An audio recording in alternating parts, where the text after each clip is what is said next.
All right.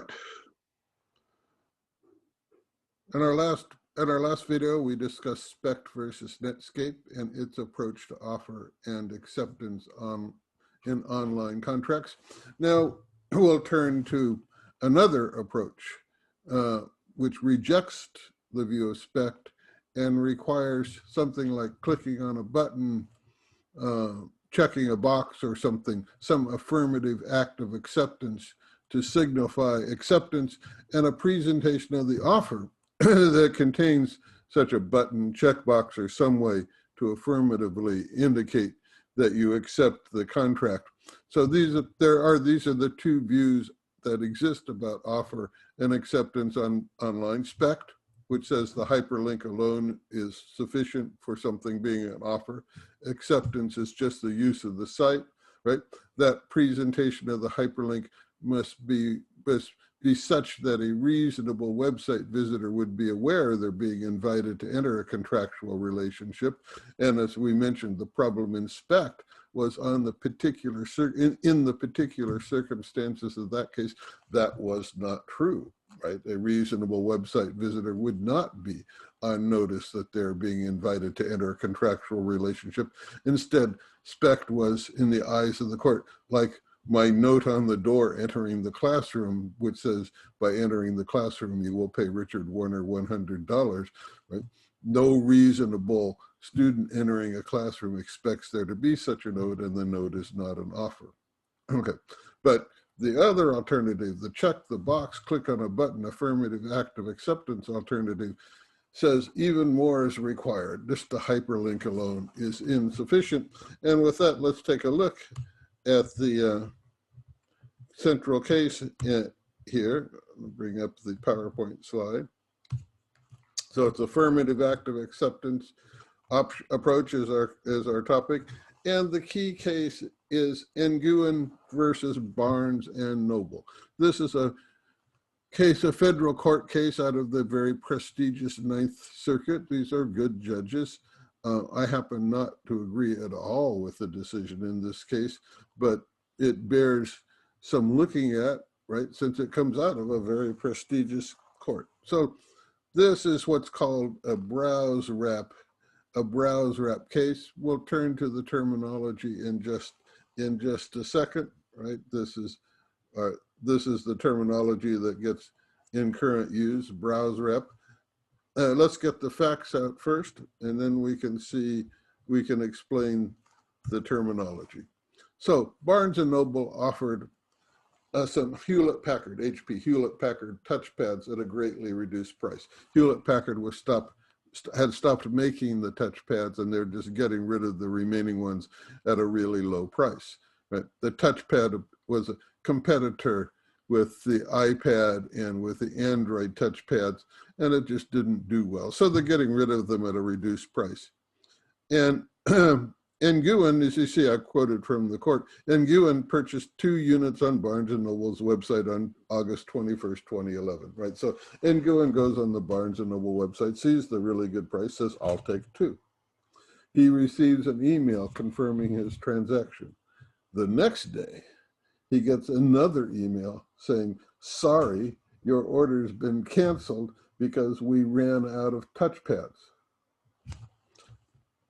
And so Nguyen, as we'll see, Nguyen sues, saying that Barnes & Noble owes him 2 touchpads, or at least the equivalent in value in money. Okay, now, what about the browse wrap terminology? Because this, Nguyen is the court in discussing the case, uses the browse wrap terminology and the companion terminology, click wrap, and other courts do, and it's in common use. So this is a good point for us to understand it.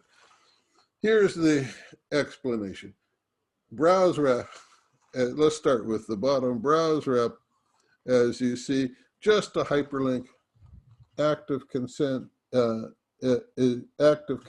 acceptance is just the use of the site, which is the position of most online businesses. Hey, our offer is just behind the hyperlink, and use of the site is agreement. As we'll see, for example, that is the position of the New York Times Online. So in their terms of use agreement, which we'll take a look at. But click wrap, by contrast, is the requirement of an affirmative act of consent. Checking on a box, clicking a button. Right?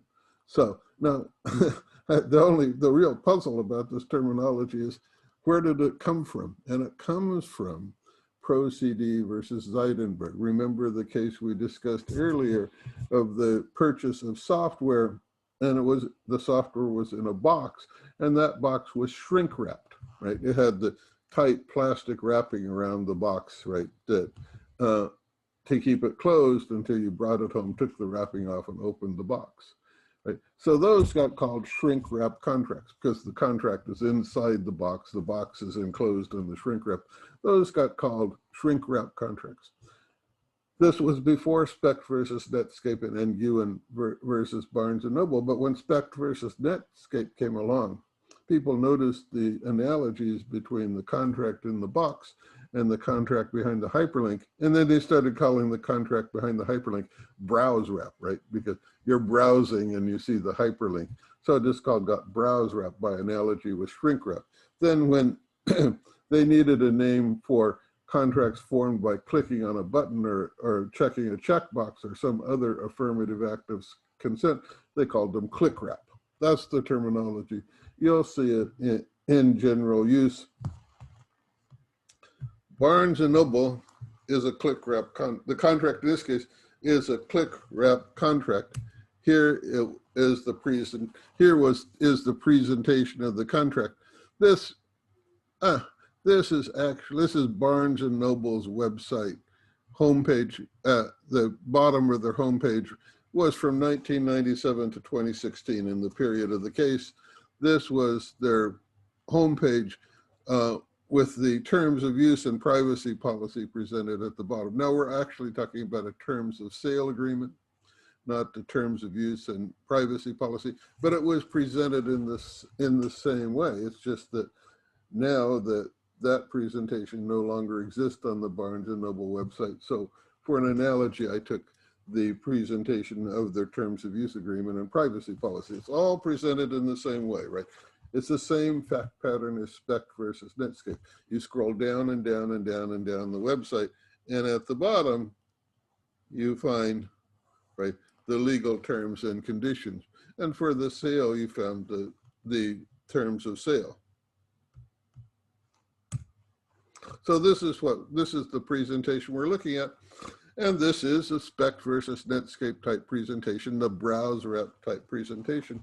And the issue in Nguyen versus Barnes & Noble before the court is this enough for an offer?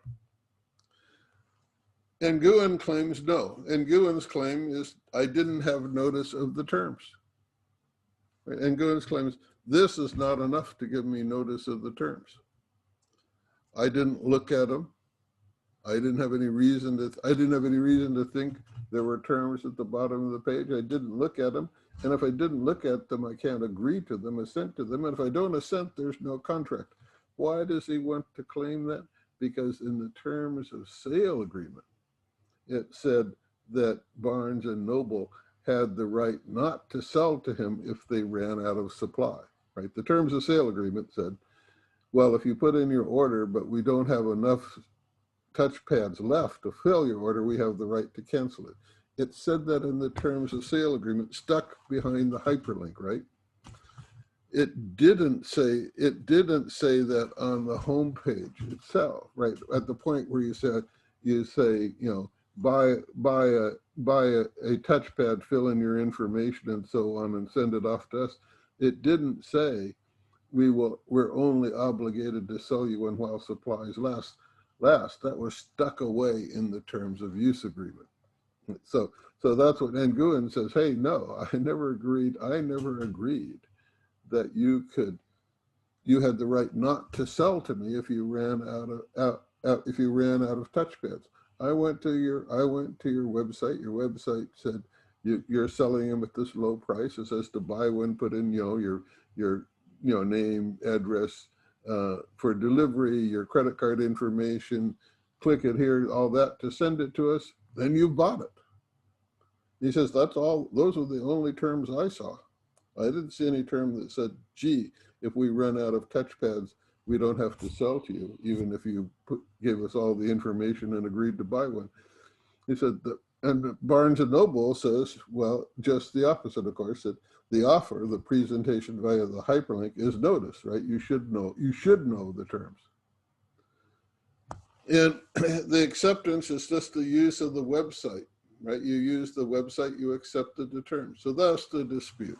Then the dispute is precisely, is this kind of presentation enough for an offer? If it is, if that kind of presentation is enough for an offer, then Nguyen is bound by the terms that say Barnes and Noble has the right not to sell to him if they run out of touchpads. And if that is not an offer, Nguyen is right?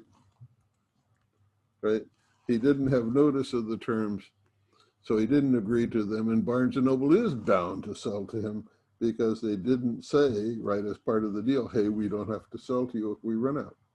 That's the dispute. So the court agrees with Nguyen.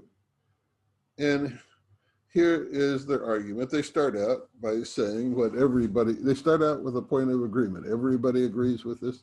The court inspect agrees with this. This is point of general agreement. There's an offer. For something to be an offer, you have to have actual notice of the terms, or you have to have constructive notice of the terms. Constructive notice just being, well, I didn't read them, but I was or should have been aware of them, right? So constructive notice is actual notice is what we started with when we explained offer and acceptance. The bully says, I won't beat you up if you give me your lunch, right? And the advertisements in Lefkowitz say close, for this price. That's actual notice. Constructive notice we found in ProCD versus Zeidenberg, right? Well, the terms are inside the box, but you should be aware that you're being invited to enter a contractual relationship on terms contained in the box. That was constructive notice. We're following ProCD versus Zeidenberg. We mentioned, well, look, we've been doing constructive notice for 100 years. That's how we sell offline goods. The contracts are in the box. We have constructive notice of the terms. So the court says you got to have one or the other. And the court says, well, there was no actual notice. The court says, well, look, Nguyen says he didn't read the terms behind the hyperlink. Didn't read them, he doesn't have actual notice. So it's not like the bully, in your face, here are the terms. It's not like the ad in Lefkowitz, here are the terms. It's got to be like the contract in ProCD versus Zeidenberg. Was there constructive notice? Should a reasonable person be on notice that they're being invited to a contractual relationship? Or should Nguyen think in his head, gee, if I do this, I'm being invited to enter a contractual relationship. So that is that's the key question before the court. And the court says no. The court says this style presentation is not enough for constructive notice. This is where they disagree with Specht versus Netscape. And in my view, disagree with the whole 100 years of standard form contracting practice. But let's put aside the criticism of the court for a moment, and let's just go see what their argument is. So they start here. They start with a claim about what other courts have said. They say, where the link to a website's terms of use is buried at the bottom of the page or tucked away in obscure corners of the website, where users are unlikely to see it.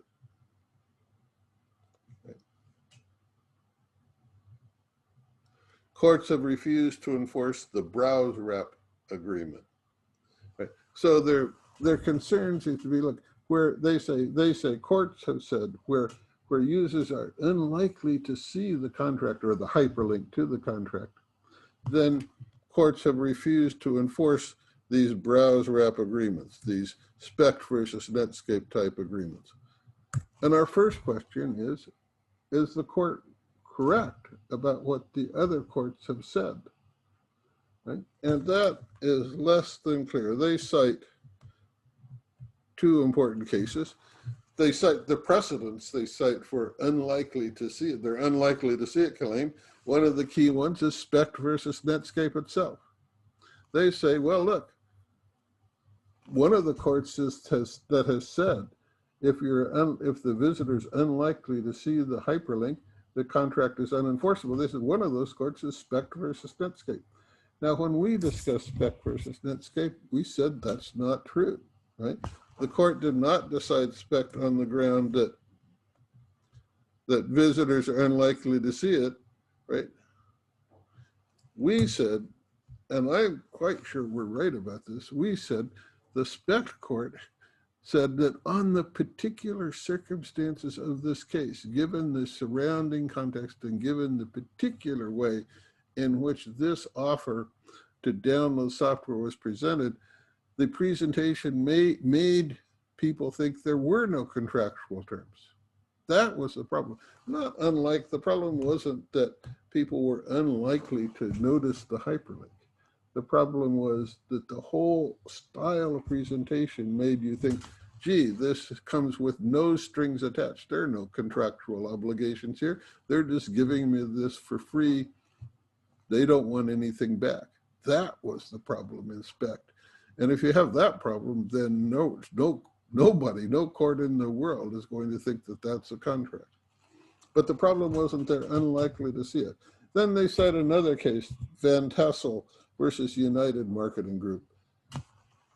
And that the court complained about the fact that it was really difficult to get to the hyperlink, to get to the terms, a multi-step clicking process of non-obvious links, right? So you had to click, and I looked at the contract in Van Tassel. That was true. You had to click from this page to this page to this page, then you find a hyperlink, then you click, then finally you're at the terms and conditions. Well, that sure means that the contract is unlikely to be seen.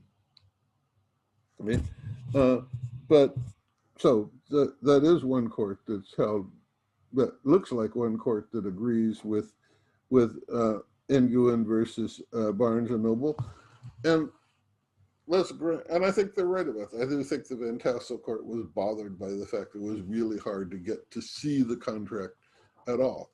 But that just leads to our other question. Now our question not about what courts have said, but our question about the arguments for their claims, right? So we found a court, Van Tassel, that like Nguyen thinks the problem is you're not likely to see it. And our next question is, does that matter? Right? Okay, they say that, but does that matter? Is that really a reason to hold that the agreement behind the hyperlink that you're not likely to see, is that a reason to hold that that agreement is unenforceable? We have, look, that's always, there we go. Always good to correct a typo. So does not seeing matter? This is what bothered me about this case. I'm constantly puzzled by Nguyen versus Barnes and Noble every time I teach it, because it just seems so wrong, right? And I really think the Ninth Circuit is a great court, excellent judges. I wonder how could they get it so wrong? But the facts are inescapable that they do. Does not seeing matter? No, not the fact that you can't easily see the contract is not in itself a reason to hold a contract as unenforceable. Just think of Pro CD versus Zeidenberg. You can't see the contract in that case till after you buy the product, take it home, and open the package. Then you see it. And as we said, that's been that way for 100 years. In standard form contracting offline, we have not been bothered by the fact that you can't see the contract till after purchase. And we haven't been bothered by the fact that people don't read them anyway. So that we've enforced them and it's worked. That's the court's point in Pro CD versus Zeidenberg. And when we discussed that, we filled out that point. We made the point about well, that's just the way we do it. But then we filled it out in terms of an appeal to underlying market norms that explain how people have free and informed consent to contracts. So I just think the Nguyen court is wrong about the fact that you can't see it is not in itself a reason for not enforcing it, right? And why, so if you turn then to summarize our discussion of Prosedy versus Zeidenberg, in those cases where not seeing doesn't matter, we think custom and practice creates constructive notice in those cases. Why aren't we bothered by the paper in the box that you don't see till after purchase, right? As we remarked, is this the 100-year common practice? Because we are already on notice that they're contractual terms. The custom and practice of buying consumer products that's been going on for 100 years has led to us all understanding, well, gee, you go in and you buy the toaster, microwave, washing machine, new car, or whatever.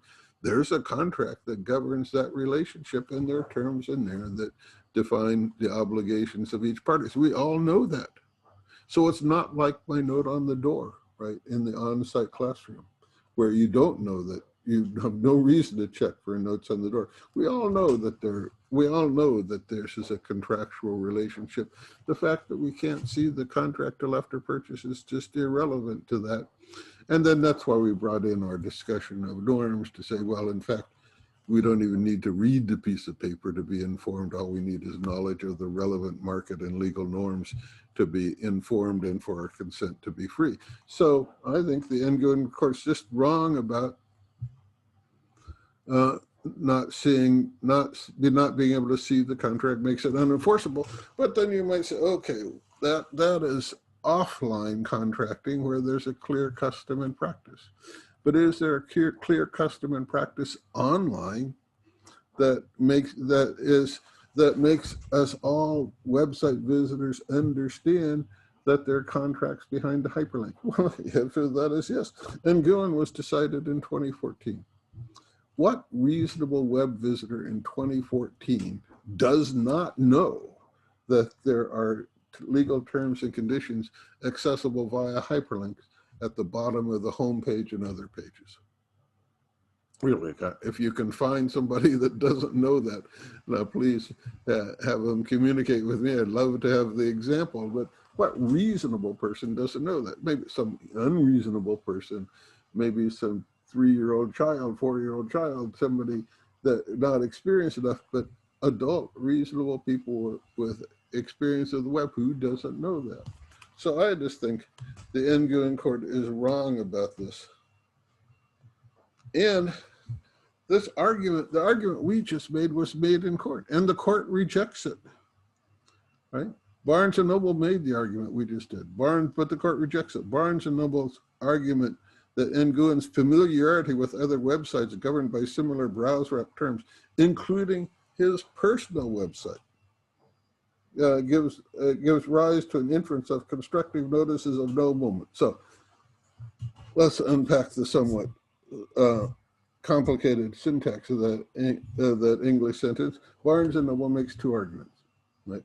Look, there's custom and practice. Every reasonable website visitor knows their hyperlinks, knows their terms and conditions behind the hyperlinks.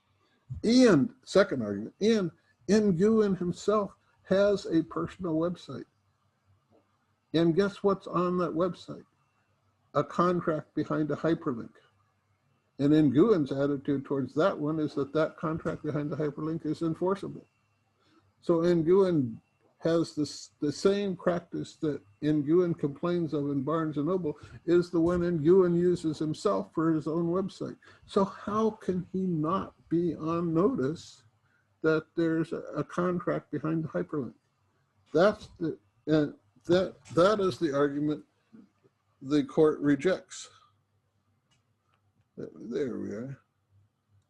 Oh, sorry. There we go.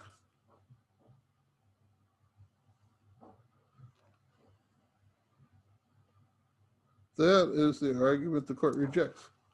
whether Nguyen has experience with the browse wrap agreements found on other websites, such as Facebook, LinkedIn, MySpace, or Twitter, has no bearing on whether he had constructive notice of Barnes and Noble's terms of use. Every time I teach this case, I stare at that figuring I'm not understanding something because it's so obviously wrong, right? The court gives no argument for that. And they're just wrong. I mean, how can he not have noticed? He's very familiar with the web. Any reasonable person familiar with the web has noticed that there are contracts behind the hyperlink, and that is his very own practice on his website. So I just don't understand how the court can say what's in the I marked out in the with the orange pen. That's just wrong. This has always been my puzzle about this case. This is just so flatly contrary to the facts. It puzzles me no end. But I just think they're wrong.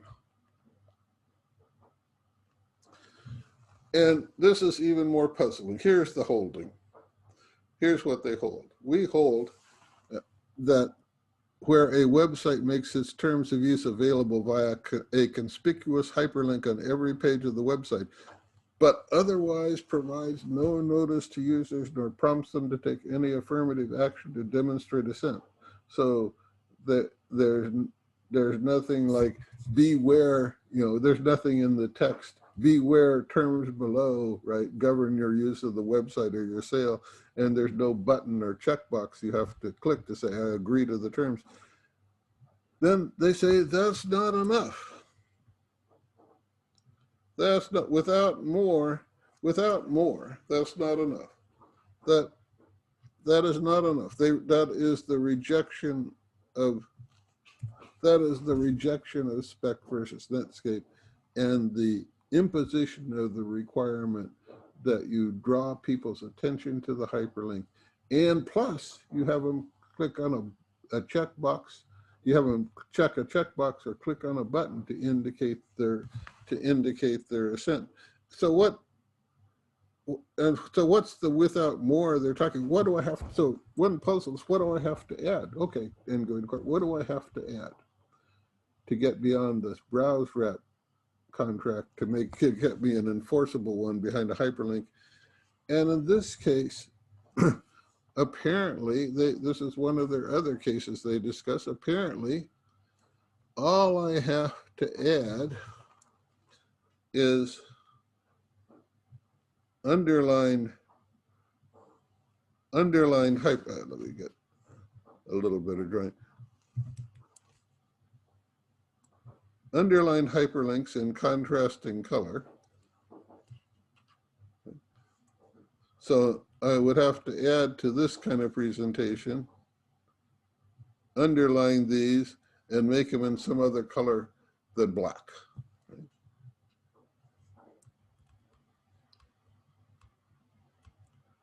And I ought to include, please review terms, or something like that. If I do this, then I change my hyperlink presentation from unenforceable to enforceable. That's what they say. And my puzzle with this is, what difference does this make?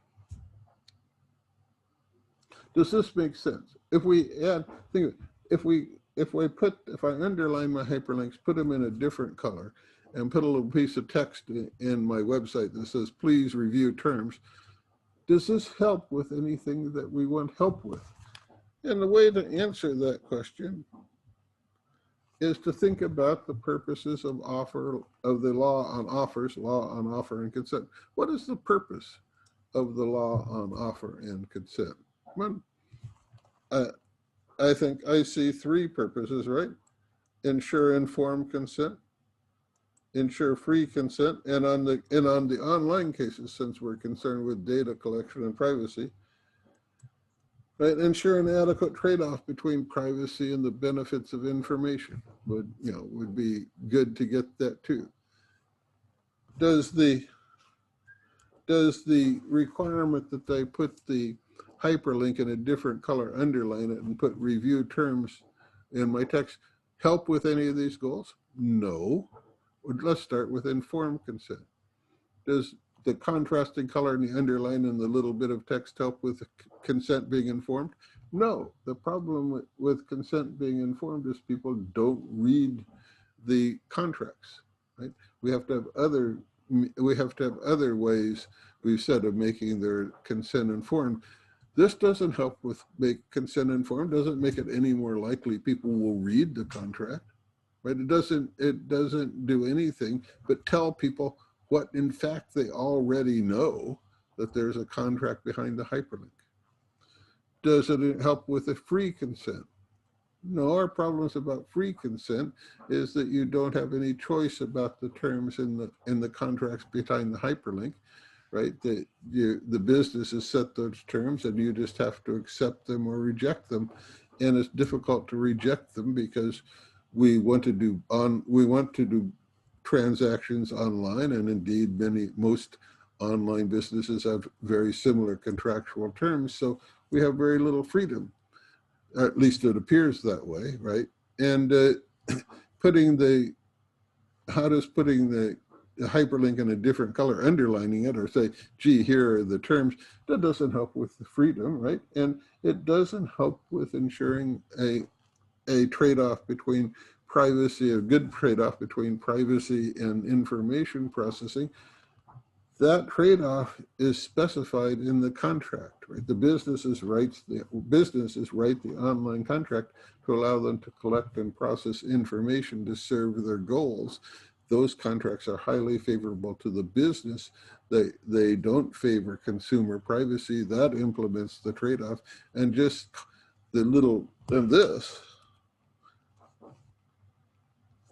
this approach doesn't have anything to do with it. This approach doesn't accomplish anything that we want. So it puzzles me why the Ninth Circuit thinks that it's better, right? So as you can see, I am not a fan of the Nguyen versus Barnes and Noble approach, but, right, and I think my criticisms are good, and we ought to approach it the way Speck versus Netscape does. But that said, right, the Nguyen versus Barnes and Noble approach does have some popularity. There are jurisdictions in the United States that follow it, and as we'll see, the obvious example is the European Union with what in the prior times the Cookie Directive and now the GDPR, right, are requirements of affirmative acts of consent to online contracting. And my criticisms of Nguyen versus Barnes and Noble are also criticisms of that approach. And as we'll see later, the Nguyen versus Barnes and Noble approach is also the approach of the main privacy regulator in the United States. So we will revisit these criticisms of the affirmative act of consent approach. But for now, we're almost done with Nguyen versus Barnes and Noble. There's one last little point that I want to make, which has to do with Barnes and Noble's reaction to this case. Barnes and Noble loses, right? What would you expect them to do? Would you expect them to change their website? Well, gee, the court said we're wrong. Maybe we better change the presentation of our privacy policy terms of use and terms of sale agreements. They didn't, right? This is their old presentation. They don't change. This is the presentation we've been discussing. They don't change it. Barnes and Noble's, right? Barnes and Noble doesn't change its site. It still looks the same, right? This is from the 2019 site. They didn't change the presentations of their terms of use and privacy policy, terms of sale agreements at all, right? They just basically ignored the decision. And why? why no changes in the site? And by the way, you see this very often online. Courts make decisions that go against a business. Sometimes the businesses will change their contracting practices. They have changed in response to regulations of the main U.S. privacy regulator, the Federal Trade Commission. But on other times, they just ignore the court decisions. And why no changes in the site? Consumer breach of contract suits are quite rare. Right? It's rare to get sued. NGUIN, a suit by a consumer, is an unusual case. Right? Courts, businesses do a cost-benefit analysis involving the likelihood of getting sued and losing, and this thing is not worth changing the site. And as I said, not all courts agree with NGUIN versus Barnes & Noble. Indeed, I think the majority do not. And businesses may prefer to keep the old practice of BrowseWrap and not to start a new practice of ClickWrap, because if the business pattern changes, the law may then well change. And the other reason is that, you know, we're the lawyers, the C-level officers, right, the CEO, CIO, and so on, and IT people don't talk a whole lot. It just may be a lack of communication too, right? But it struck me that the site did not change, and since one of my interests is the very practical one, in the interaction between businesses and the law and businesses and technology, it's good for us as lawyers not to get too theoretical or too wrapped up in our own world of law, and note that, gee, sometimes the businesses just don't pay any attention to us. And maybe they should. One of my goals in teaching is to bring lawyers, businesses, and technology people closer together. But here's a good case in point where it's interesting that it didn't happen. With that, we will stop our discussion of NGUIN versus Barnes & Noble. And this finishes up our discussion of offer and acceptance. Like I said, we right now, the situation is exactly the one we've laid out. There are two approaches. The SPECT BrowseWrap, that's fine approach, and the NGUIN affirmative act of acceptance, ClickWrap approach, right? Those are the two different approaches to offer and acceptance online. I certainly hope the SPECT versus Netscape BrowseWrap approach wins out. It may not. With that, we will pick up again in the next video.